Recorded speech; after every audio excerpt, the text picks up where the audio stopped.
Hello, people. Good morning, good evening, good afternoon, whatever time of the day this video may find you. Listen, I wanted to do a quick video on just showing you like my enclosures here.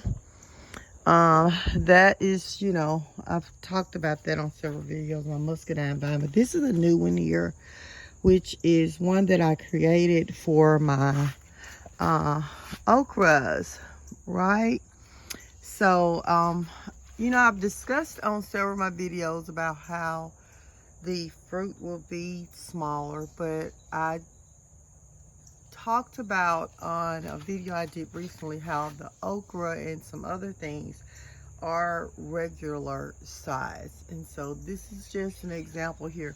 These are my old okra plants that I'm actually waiting to stop producing so I can, but look at that, it's still some coming out and they're already at the top. And this is like a 6.5 foot tall enclosure here, y'all.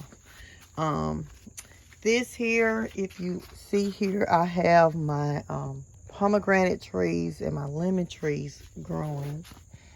I have to get them repotted. I did just repot this pomegranate tree. So I'm excited about it. I had some that I had made out of cuttings and they just didn't survive the last winter. So I'm really hoping and praying that these make it. But this is my enclosure for my okra plants.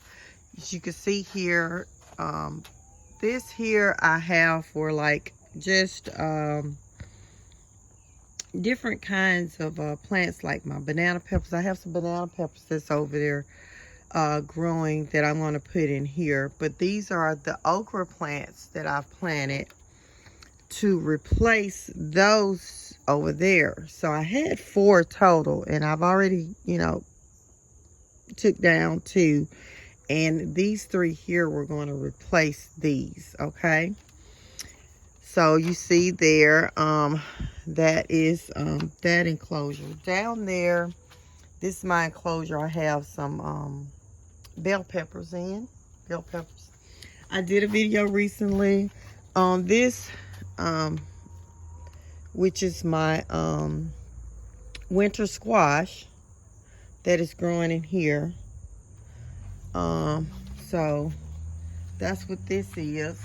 Up there at the top there, these are, I have another winter squash there, but I kind of got this like for my zucchinis.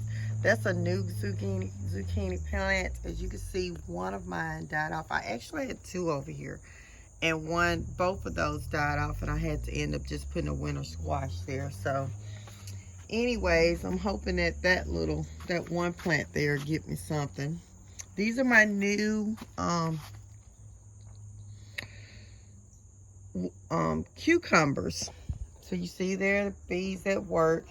The leaves aren't looking like totally healthy, so I'm gonna have to do something about that.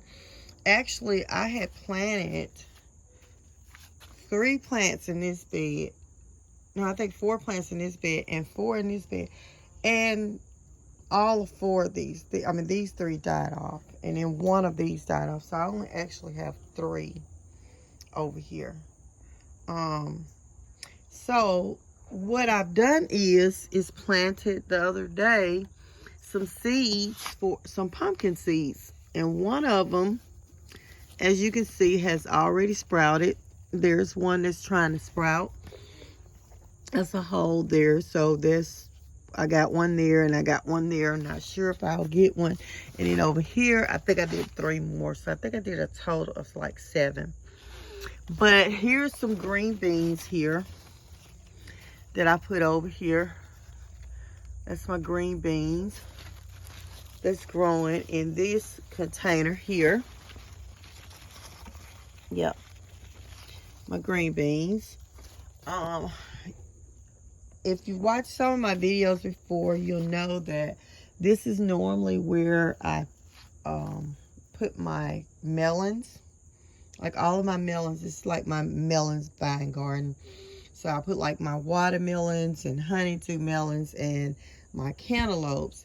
But then once that season is over, then I'll put things like pumpkins in here. But this year I went ahead and put the green beans as well because as I stated on another video, my pots, I'm low on pots and I got to get some things repotted so I can use those pots for other things.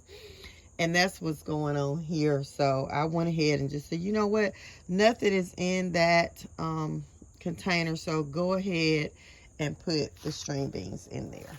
Okay, so anyways, I wanted to just share that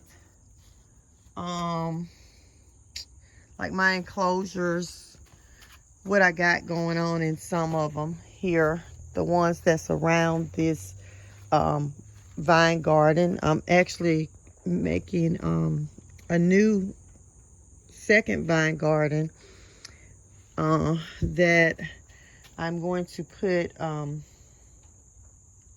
kiwi fruit, the actual kiwi fruit and the kiwi berries, and my blackberries, my berries, yes, blackberries, raspberries, and my blueberries and everything. But anyways, wanted to do this video to just show you like these enclosures here. I did a video on this one here, on this enclosure here, where I had to actually make some changes, and I'll post that. I need to edit it because I need to bring it together.